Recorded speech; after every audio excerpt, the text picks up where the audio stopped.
Welcome to the webinar today. I'm Joe Folkman, and I'm here with my good friend and colleague, Jack Zanger. Jack, you look like you're enjoying your office up in... I was going to say, being here, we're actually in separate offices, obviously, trying to practice our physical distance or social isolation, whatever the right word is. Yeah, nice to be with you. It's nice to see you again. And you know, Jack and I spend a lot of time together and we just missed each other. So we're here, we're going to talk about leadership speed. And we think this is an important topic. But before we begin, we'd like to know how you're doing. And you okay? Are you happy? Are you bored, worried, scared, anxious, frustrated? I like this when it feels more like the movie Groundhog Day. I am gaining weight. Jack, I'm gaining weight. And when you see me again, I'm going to be 15 pounds heavy. I'm too close to the refrigerator. Hey, I did this with a group last week, and the majority of people said they were okay. That really made me feel good. Every one of those emotions were checked.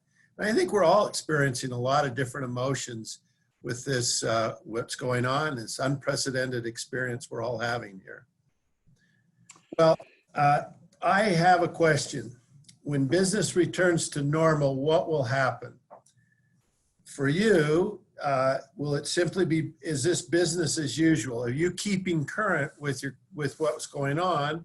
Or there will be a big pile of work stacked up waiting for me, and I'm going to be swamped. Jack? You know, it occurs to me, Joe, that the topic today is one that maybe some of our participants may say, well, I'm not really worried about speed right now. You know, when I wake up in the morning and I'm working from home, chances are I look at it and I've got all day long to work on these things. So I would just maybe make the observation that this topic is indeed maybe not quite as crucial for us at this moment. But as we've learned from our experiences of late with this whole COVID-19 pandemic crisis, it really pays to anticipate problems and anticipate issues. So the topic that we're talking about today is really important in the long run, and it's important in the future. And when things begin to return back to a more normal, I don't think it's going to go all the way back to where we were, but as things become a little more back to where we had been, I think this is going to become a really crucial issue. And that's why we've elected to talk about it in this first of our series of webcasts. Yeah, we're going to be doing this every week, but this is the first one. So again, we think speed's going to be very critical. The historian Stephen Kern said, human beings have never opted for slower. and it's actually interesting because for me, things have really slowed down. I mean, but we didn't opt for it. We were forced into it, right? So this current situation we're in, we were forced into it, and it feels slower. Although when you look at how fast this thing is going around the world, it's scary how quickly this virus moves and the impact it's having, and we're all aware of that. But most of the time, when something comes out that's faster, we love it. So in the webinar today, we're going to talk about why leadership speed is important. What is leadership speed? How can I improve my speed? And where should I focus first? Now, in a lot of things that you're looking at online now, you kind of sit back and watch and listen. We invite you to be a participant here, and we invite you to find one thing you can do, or maybe two things you can do to increase your speed. And what we believe is that's going to have a significant effect on your effectiveness. So what is leadership speed and why should I care? Or does just moving faster make leaders more effective? If you look at two dimensions, doing things fast, doing things right, which one of those is most important? So let's say you were really pretty good, 75th percentile on doing things fast, but not so good on doing things right, the probability you'd be a great leader is 2%. is not That is not a really good percent. So wonder if you were really good at doing things right, but not fast. Well, it's better. It's 3%. That doesn't overwhelm you. But wonder if you were good at both, you'd expect 5%, but you actually get 96%. Now, this surprises people because when we define speed, speed is the ability to execute fast and right. So it's not just fast. It's not just getting things, throwing things out. It's doing things fast and right. Nobody wants things fast and wrong. They want to be able to execute, but they've got to have the quality there. And that's really critical for everything that we do. So that's what leadership speed is. And that's how we're going to define it. Now, what impact does it have on you? Well, the first thing is we want to show you if your speed is low, below the 75th percentile, when we assess you as a leader, and this is based on our overall leadership effectiveness, those people that their speed is below the 75th percentile, their average effectiveness rating is at the 40th percentile. But if your speed rating is in the top quartile, your effectiveness rating is actually the 83rd percentile. You're more than 2 times more effective. So there's a significant impact when people move fast, they're perceived as being a much more effective leader. Jack, does that surprise you? Doesn't surprise me at all. We've just seen that there is something pretty magical about speed. And we've kidded about the fact that part of my interest in this topic came about by reading a medical study that showed that the best single predictor for a person my age in terms of their longevity was to simply ask them to walk down a hallway of about 15 or 20 yards and clock the time it took.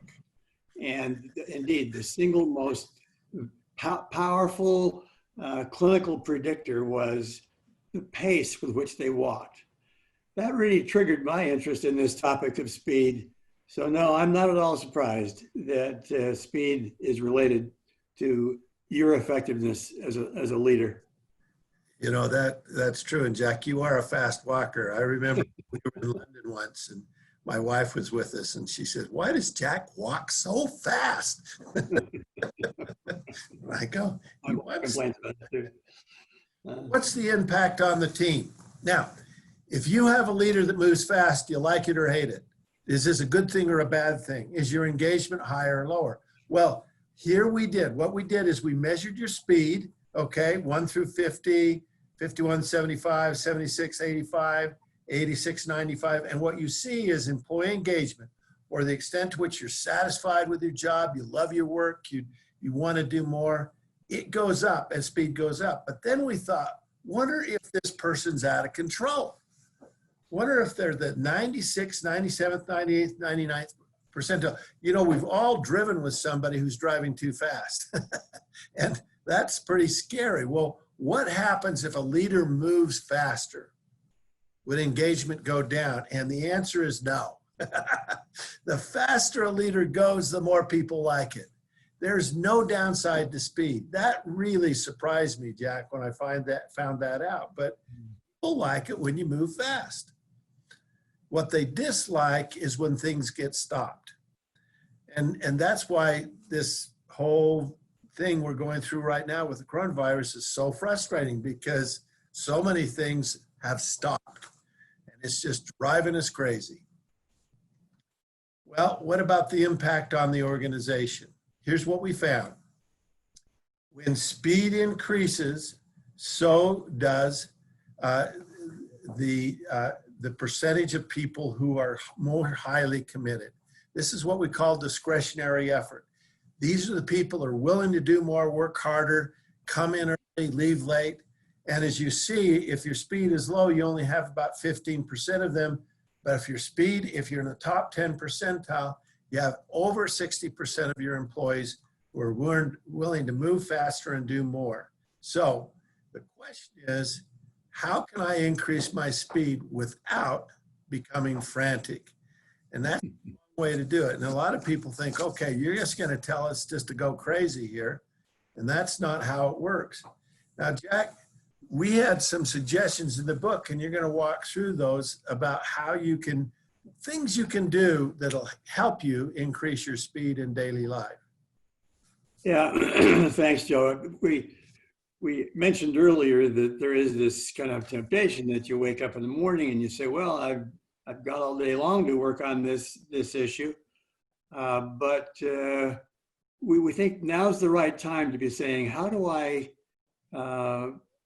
keep up my ability to kind of really set high expectations about my own time and my own pace? And so one of the things that happens to us during the day is that we have interactions with other people. Often they're on the phone or they're on a Zoom conversation like this one, or Skype or WebEx or whatever. You can set the expectations about the time and the pace when you are the one who has initiated the conversation. Then there are situations where someone called you. They pick up the phone, they call you. And I remember a story about a man named Vineet Nayar, who was an executive in India. And he had this wonderful practice of when people would come into his office, he would exchange some pleasantries with them. And then he would say, I know you've come in here to see me about something, so what can I do for you? What do you need? And they would explain to him what they were wanting and what they needed. And he would immediately say, if he was clear about it, he would say, agreed, fine, that's you got it. But his point was that just because someone's dropped into your office or called you on the phone, you can also kind of set the pace and you can accelerate the quickness of getting that done. The third thing that kind of is interesting is that you can schedule shorter meetings. I've noticed, myself included, that when we schedule a meeting with somebody, there's this propensity to kind of think about it in terms of it's never shorter than a half hour. And it's always, very often it's an hour or an hour or more for a meeting. Lawrence Peter, the one who wrote the book, The Peter Principle, had this interesting saying that meetings expand to fill the time that was allotted to them. And I would submit that maybe we don't always have to schedule meetings for an hour. I used to work with a man years ago in a company called Syntex, and his name was Carl Gerasi, and he was a professor at Stanford, and at the same time he was the head of the research department of this pharmaceutical company that I was working for. And he used to schedule 3-minute long meetings. Now, that kind of drove some people a little bit crazy, but you knew when you came into a 3-minute meeting with Carl Gerasi that you needed to be prepared, and you moved along at a fast pace. Some people say, I got a minute. He'd say, I've got 3 minutes. I've got 3 minutes.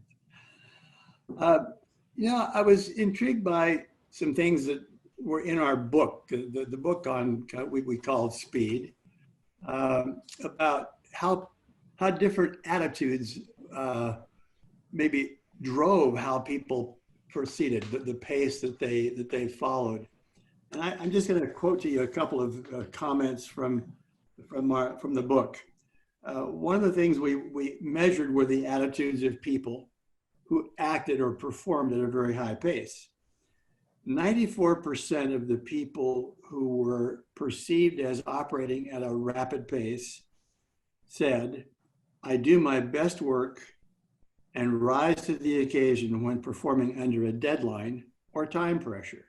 94%. 90% of the people that we've surveyed said, when things get bogged down in a meeting, typically, I do what I can to move things along. 90% of people. So they're impatient when meetings kind of drag. 84% agreed with this statement. I hate to move slowly and have delays. 83% agreed with the statement. Generally, I feel that I have things under control and accomplish the important priorities. So it was interesting that the attitudes, the feelings of people who are perceived as being good at moving at a brisk pace were different than the average. The next item that was kind of intriguing to us was the issue of multitasking. Maybe a lot of you on this webcast have seen some of the research, but the best data that I can see indicates that there's about 2% of the population that really can multitask effectively. For the rest of us, and I say the rest of us because I'm in the 98% group, shows that when we multitask, we actually pay a penalty. We're not as effective. We're not as efficient. People know when they're interacting with us that we're not really present. So the thought would be better to focus, better to give it your best than to kind of try to multitask. The next point is around delegation. When you're all alone, working in your own office by yourself, at home, particularly, there's a real temptation to kind of decide, well, you know, I've got to do that myself. I would just invite us to all to think about delegation is still a very valuable principle. In delegation, both parties win. Often the person to whom the opportunity or the task or the project is delegated can do it better than we can. They will certainly grow when they do it. We're able to kind of devote ourselves to maybe what might be higher priority, longer term issues. So delegation is a win-win practice. And finally, I guess I would remind us all of the importance of good technology. There's wonderful programs that have come available, and many of the new technologies that have made work so efficient and our ability to communicate so well documented and happen so rapidly, when our ability to use those effectively and to use all of the features that they possess, when we're doing that, we really do save time and energy. So the point of this just brief discussion was simply that based on all the data that we can see, there are a number of tactics that we can use during the day that will help us to kind of keep sharp our ability to get things done, get them done briskly, and to not lose that good habit of using our time in a very efficient way. Jack, it's a great list. Last week I did 2 groups online. We did our regular courses with them. We adjusted them a bit, but it was really fascinating how effective the courses were. I thought people would be disappointed, but they weren't. And we were able to use technology to our advantage. So it really turned out well. Now, those are kind of those linear suggestions. They work for all of us. They'd be helpful. But when we ask people to increase their speed, they say, okay, so I'll talk faster, I'll run everywhere, I'll eliminate small talk, or I'll just tell people, you've got to do this in 5 minutes, which is something I say, and people hate, but those things don't work. And that's that frantic activity. And, you know, so how can we increase our speed without becoming frantic? What we did is we researched this. We looked at the leaders in our database that moved the fastest, that were able to get things done quicker, and we discovered there was 8 skills that enabled this. Now, we looked at data from 52,000 leaders, and we discovered these 8 skills. And so we want to talk about these skills because using this skill helps you to move faster, but you don't have to become frantic in terms of doing it. So the first one is innovation. Well, what we've all found is there's always a quicker, easier way to do things. I think about a spreadsheet that I used to do where it was a heat chart where I was coloring things, red for the lowest scores, green for the highest scores, and then shadings in between that. Took me about, 40 or 50 minutes to do one heat chart. One of our programmers walked by and he said to me, "What are you doing?" I said, "A heat chart." And I said, "Doesn't that look great?" He says, "Yeah, how long did it take you?" 40 minutes. He says, "Well, I can write a macro that'll do that in about 10 seconds. And it actually only took him about 15 minutes to write the macro. I've been using that for the last 5 years. It's a beautiful thing. But the macro goes through and does all that coloration. Is there a macro for you that's going to help you to move faster? Jack, No. information has helped us move so much quicker now. Yeah. Well, the second thing we discovered was this issue of strategic perspective. I must confess, Joe, I've really been struck in the last few days about the difference between a person with a broad strategic perspective and someone with a more narrow tactical perspective. And I'm thinking of the epidemiologists and Dr. Fauci particularly, and in contrast to the emergency room physician who's right there in the fray with the COVID patients. The broad view that the epidemiologist brings, the long-term perspective, the data-driven big picture, what a difference that brings, and what value that creates. And if only we had paid attention to the people who were kind of warning us of what they saw kind of coming in the bigger picture, the more strategic perspective, we would be even further ahead than we are today.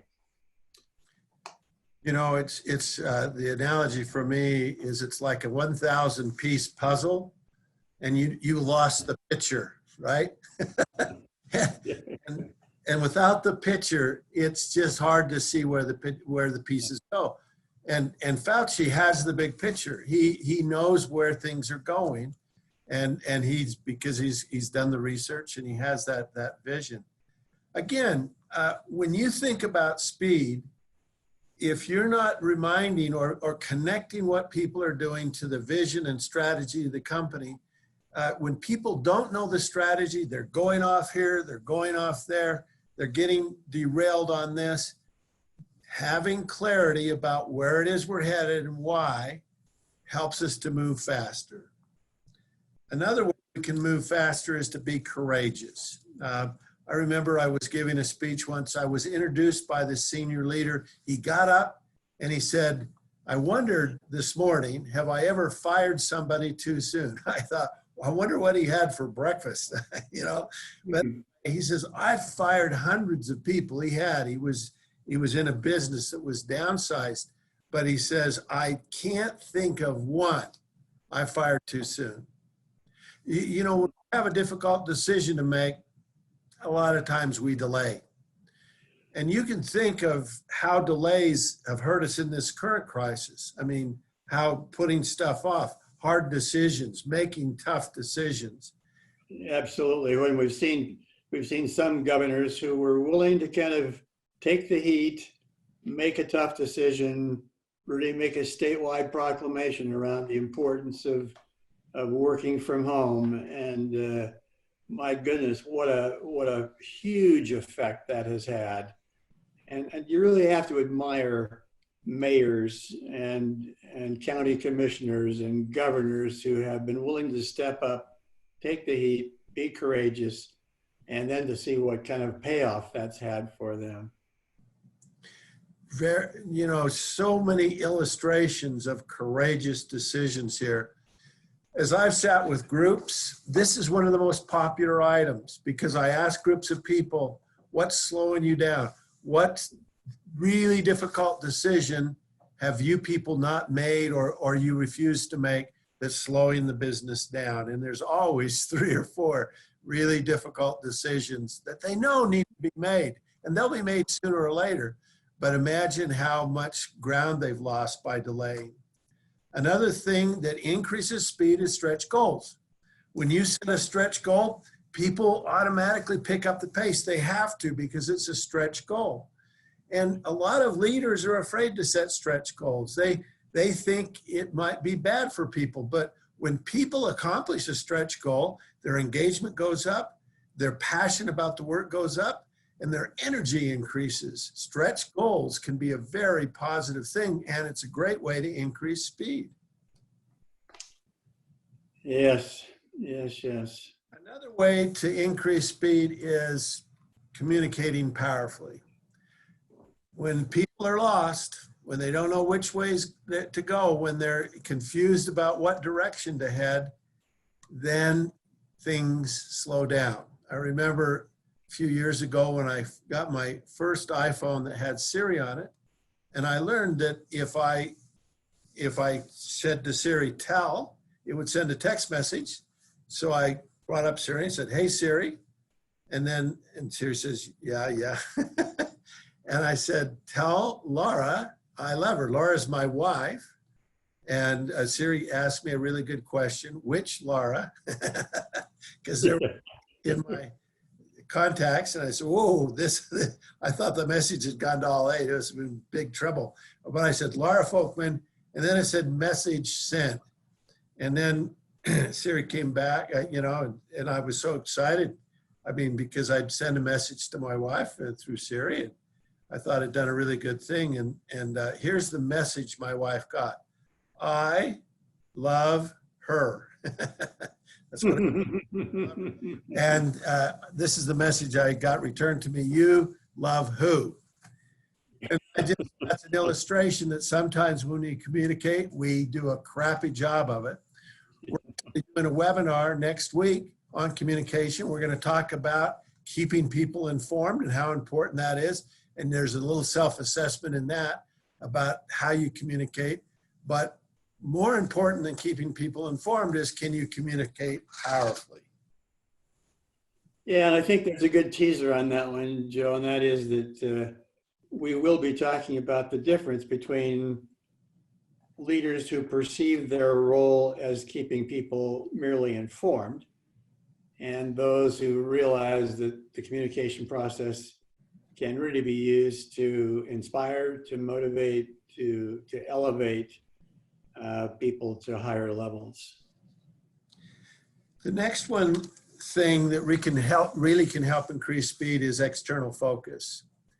And when you think about January, we all sort of saw the impact of this this virus in China, and we were kind of watching it, but we didn't think about how it would affect. I mean, it's like it was a distant memory but a lot of people did, and having that external focus can help you to move faster. And so often we get so caught up in our life and what's going on in our work, in our company. We're not looking at what competitors are doing. We're not looking at what other organizations, we're not looking at what's happening globally.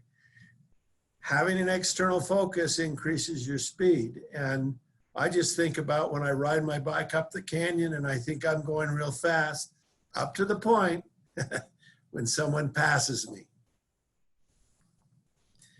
And let me go through a couple of others. Last 2, taking initiative.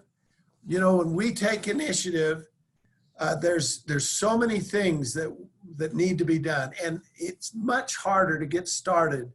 I think of the illustration of a rocket, and it takes the majority of fuel in the rocket just to get 2 feet off the ground. And starting something takes a lot of energy and effort to start something. But think of all the things that aren't started that you need to start. And the last thing is technical professional expertise. We're always quicker when we have the skills and the ability to do something. So having the knowledge, having the skills, having the expertise are critical to increasing speed. Now, you don't always have to personally know or have all the knowledge and expertise. You need to bring it in. And so you can increase speed by making sure that there's expertise in your group. Those are the 8 companion behaviors. And what we'd invite you to do is identify 1 or 2 of those behaviors that could help you to increase your personal speed and help you to move faster. We're going to help you out by giving you a sense of what your pace is by the pace survey. And let me just walk through what that looks like. You first get a score on your pace. Is your preference towards a slower pace or a faster pace? Now, this is your preference.